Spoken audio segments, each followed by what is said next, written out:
அனைவருக்கும் இனிய வணக்கங்கள். டிஎன்பிஎஸ்சி குரூப் 1 2022 கேட்கப்பட்ட பாலிட்டி கொஸ்டின்லேருந்து இன்னைக்கு நம்ம ப்ரீவியஸ் இயர் கொஸ்டின் பார்க்க போகிறோம். ஸோ ஏற்கனவே நம்ம டெஸ்ட் 22 கேள்விகள் பார்த்துருக்குறோம். ஸோ 23வது கேள்வி. ஸோ குரூப் 1 2022 பேப்பர் 3ல கேட்கப்பட்ட கேள்விகள். கொஸ்டின் நம்பர் 3 பாருங்க. What is collective responsibility? So why is it considered to be an integral element of parliamentary democracy? கூட்டு பொறுப்பு என்றால் என்ன? இது ஏன் பாராளுமன்ற மக்களாட்சியில் ஒருங்கிணைக்கப்பட்ட கூறாக கருதப்படுகிறது? ஸோ நம்ம கான்ஸ்டியூஷனுடைய ஆர்டிகிள் 75லே பார்த்தீங்கன்னா கலெக்டிவ் ரெஸ்பான்சிபிலிட்டி, இண்டிவிஜுவல் ரெஸ்பான்சிபிலிட்டி, அதுக்கப்புறம் உங்களுக்கு ஸ்டாச்சுட்டரி ரெஸ்பான்சிபிலிட்டி அப்படின்னு 3 விஷயங்களை பற்றி பேசியிருப்பாங்க. லக்ஷ்மிகாந்த் புக்லையும் அந்த 3 ரெஸ்பான்சிபிலிட்டியை பற்றி கொடுத்துருப்பாங்க. ஸோ அதில் கலெக்டிவ் ரெஸ்பான்சிபிலிட்டி அப்படிங்கிறது பார்லிமெண்ட்ரி டெமோக்ரஸியில் ஒரு முக்கியமான ஒரு எலமெண்ட். ஸோ அதை பற்றி இன்னைக்கு நம்ம பார்க்க போகிறோம். 10 மார்க் கொஸ்டின்.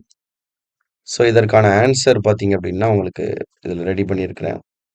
ஸோ அதை உங்களுக்கு கொடுத்துருக்கேன். ஸோ கலெக்டிவ் ரெஸ்பான்சிபிலிட்டினா என்ன அப்படின்ட்டு. ஸோ கொஸ்டின் பாருங்கள். What is collective responsibility? Why is it consider to be an integral element of parliamentary democracy?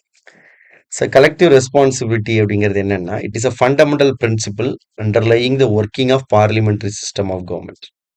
ஒரு பார்லிமெண்ட் முறை அரசாங்கம், பாராளுமன்ற முறை அரசாங்கத்தை நம்ம தேர்ந்தெடுத்துட்டோம் அப்படின்னா அந்த முறைக்கு பலவிதமான கோட்பாடுகள் இருக்கும். அப்படிப்பட்ட ஒரு கோட்பாடு தான் இந்த கலெக்டிவ் ரெஸ்பான்சிபிலிட்டி, கூட்டு பொறுப்புணர்வு என்கின்ற ஒரு பதம்.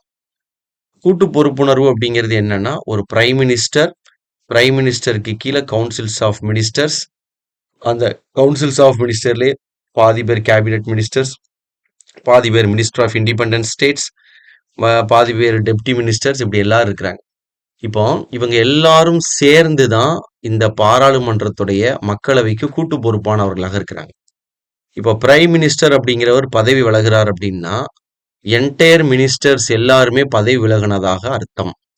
இப்போ பிரைம் மினிஸ்டரும் கவுன்சில் ஆஃப் மினிஸ்டரும் ஒரு முடிவு எடுத்திருக்கிறாங்க. ஒரே ஒரு மினிஸ்டர் மட்டும் இதுக்கு உடன்பட மறுக்கிறார் அப்படின்னா இந்த என்டையர் ரெஸ்பான்சிபிலிட்டியுமே இவர் என்ன செய்யும் அப்படின்னா பதவி விட்டு விலக சொல்லி வற்புறுத்தி deem to be resignation. So இவர் வெளியே போக வேண்டிய சூழல் ஏற்படும். ஸோ கலெக்டிவ் ரெஸ்பான்சிபிலிட்டி, கூட்டாகத்தான் பார்லிமெண்ட்ல இவங்க ஆட்சி செய்யறாங்க, கூட்டாகவே பொறுப்புணர்வு உடையவர்களாக இருக்கிறாங்க. அவ்வளவுதான். யாருக்குன்னா மக்களாட்சிக்கு பொறுப்புணர்வு உடையவர்களாக இருக்கிறாங்க. ஸோ அதான் சொல்றேன், it is a fundamental principle underlying the working of parliamentary system of government. Article 75 3rd class என்ன சொல்லுதுன்னா, stated that the council of ministers are collectively responsible to the Lok Sabha. மக்களவைக்கு கூட்டு பொறுப்புடையவர்கள் என்று சொல்லுது. சரி, இப்போ ஃபர்ஸ்ட் இது எப்படி செயல்படுறாங்க கலெக்டிவ் ரெஸ்பான்சிபிலிட்டி அப்படிங்கிறத பார்த்தீங்கன்னா, ஃபங்க்ஷனிங் பார்த்தீங்கன்னா, all the minister in the cabinet publicly support every government decision.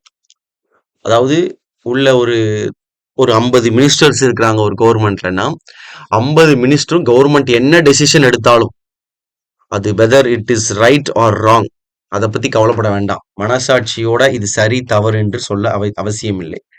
Weather is it true or false, they have to publicly support them. அதுதான் collective responsibility. So all the minister in the cabinet publicly support every government decision. ரெண்டாவது, they work as a team and swim or sink together. அதாவது ஒற்றுமையாக இருந்து கவர்மெண்ட்டை run பண்ணணும். அது நல்லதுக்காகவும் இருக்கலாம், இல்ல மூழ்கிறதுக்காகவும் இருக்கலாம். அதை பத்தி நமக்கு கவலை இல்லை. அதான் அவங்க கலெக்டிவ் ரெஸ்பான்சிபிலிட்டின்னு சொல்றது. ஒன்று ஸ்விம் அல்லது சிங்க். ஸ்விம் அப்படின்னா நீந்துறதுக்காகவும் இருக்கலாம், சிங்க் அப்படின்னா மூழ்கிறதுக்காகவும் இருக்கலாம். இது லக்ஷ்மிகாந்த் புக்ல கொடுத்துருக்காங்க, அந்த டெர்மினாலஜி அப்படின்னு நான் எழுதியிருக்கிறேன். So they work as a team and swim or sink டுகெதர்னா ஒன்று மொத்தமா டீமா முயற்சி பண்ணி கரையை கடந்தாலும் சரிதான், டீமா முயற்சி பண்ணி கடலுக்குள்ள மூழ்கினாலும் சரி. தப்போ ரைட்டோ அப்படிங்கிறத அந்த இடத்துல மீன் பண்றாங்க. இப்போ சப்போஸ் இஃப் எனி ஒன் டிஸ்அக்ரீஸ், ஒருத்தர் மட்டும் இந்த கவர்மெண்டோடைய முடிவு, இந்த அமைச்சர்கள் எடுத்த முடிவுல ஒரே ஒரு அமைச்சர் மட்டும் இதுல டிஸ்அக்ரி பண்றார், ஒப்பீனியன் சரியில்லைன்னு நினைக்கிறாருன்னா அவர் என்ன செய்யணும்னா பதவி விலகிட்டு போயிடணும். he or she has to resign his position. அவருடைய மந்திரி பதவியை அவர் ரிசிக்னேஷன் பண்ணிட்டு போகணும். ஃபார் எக்ஸாம்பிளுக்கு டாக்டர் B.R. அம்பேத்கர் இதே மாதிரி தான் என்ன செஞ்சார், ரிசைன் பண்ணிட்டார். Due to the differences with their colleagues in Hindu code bill in 1953.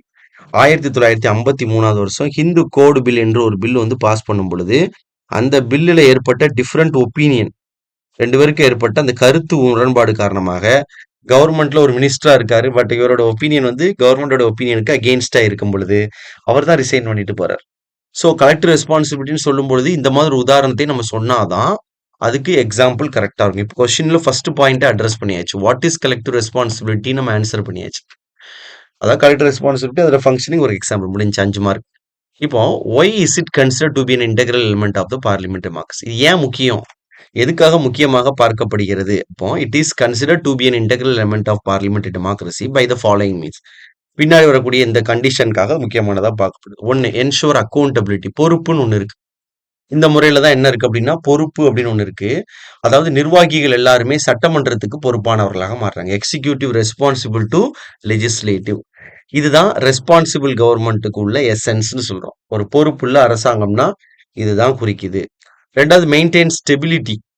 So stable and United government, ஒரே விதமான நேர்த்தியான ஒருங்கிணைக்கப்பட்ட அரசாங்கம். நல்ல பாலிசி கன்சிஸ்டன்சிக்கு இது வந்து ஒரு எக்ஸாம்பிளா இருக்கு. இல்லாத பட்சத்துல ஒவ்வொருத்தரும் ஒவ்வொரு பாலிசி சொன்னாங்க அப்படின்னா அப்போ கவர்மெண்ட்டை ரன் பண்ண முடியாது. ஸோ பாலிசி கன்சிஸ்டன்சிக்கு very very essential. Prevents arbitrary action. So individual வந்து பார்த்தீங்கன்னா இண்டிபெண்டா இந்த இடத்துல செயல்பட முடியாது. மொத்தமா டீமா தான் செயல்படணும். ஸோ இது வந்து யூனிலேட்டரல் ஸ்கோப்பை வந்து ரெடியூஸ் பண்ணுது. அதாவது எல்லாருமே ஒருங்கிணைந்து செயல்பட வேண்டும் என்பதனால தனித்துவமாக ஒருவர் முடிவெடுப்பதை இது தடுக்கிறது. Fourth one, facilitate parliamentary oversights. So பாராளுமன்றம் வந்து எப்பொழுதுமே இவங்க மேல ஒரு கண் வச்சுக்கிறதுக்கு இது ஒரு வாய்ப்பாக இருக்கு. நிர்வாகத்தை கொடுத்தாச்சு 5 வருஷம் இவங்க தான் எல்லா பொறுப்பையும் செய்ய போறாங்க. ஆனா பார்லிமெண்ட்டுக்கு இவங்க பொறுப்பானவங்க அப்படிங்கறத இந்த இடத்துல உணர்த்துறாங்க. So oversees the functioning, nurturing the tendency of questioning. கேள்வி கேட்கக்கூடிய அதிகாரத்தை இங்க பாராளுமன்ற உறுப்பினர்களுக்கு இங்க கொடுக்கப்படுகிறது. ஃபோர்த் ஒன் முடிஞ்சிட்டு ஃபிஃப்த் ஒன் பாருங்க, promotes democratic ethos. So democratic principles நிறைய இருக்கு இல்லையா, அதெல்லாம் ப்ரொடெக்ட் பண்றதுக்கும் ப்ரொமோட் பண்றதுக்கும். ஸோ எல்லாரும் சேர்ந்து தான் ஒரு அரசாங்கத்தை நம்ம உருவாக்கும். அப்போ அதுல எல்லாருடைய முடிவும் ஒத்து போகணும் அப்படிங்கிறது அதோட முக்கியத்துவம். So reflects the will of majority, does not act against public கான்சென்ஸ்.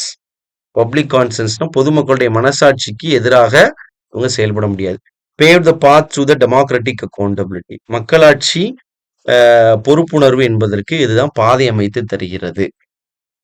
இதெல்லாம் இதுல உள்ள பாயிண்ட். ஏன் இது இம்பார்ட்டன்ட்னு பார்க்கும் பொழுது இது ரொம்ப பொறுப்புள்ளதா இருக்கு. ரொம்ப ஸ்டேபிளான கவர்மெண்ட் உருவாக்குது.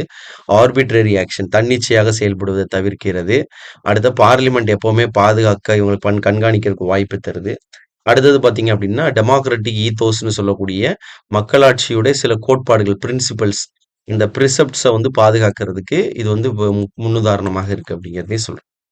ஸோ இந்த கொஸ்டினுடைய கேள்விக்கும் இவ்வளவுதான் ஆன்சர். ஸோ ரெண்டையும் கரெக்டாக பிரித்து ஆன்சர் பண்ணி இல்லை கலெக்டிவ் ரெஸ்பான்சிபிலிட்டியும் ஃபுல்லாக எழுதிட்டு கூடாது. ஸோ வாட் இஸ் கலெக்டிவ் ரெஸ்பான்சிபிலிட்டின்னு கேட்டாங்கன்னா அது ஒரு 50% ஆன்சராக வச்சுட்டு மீதி 2வது கொடுத்துருக்கக்கூடியதுக்கும் நம்ம ஆன்சர் பண்ணணும். தேங்க்யூ.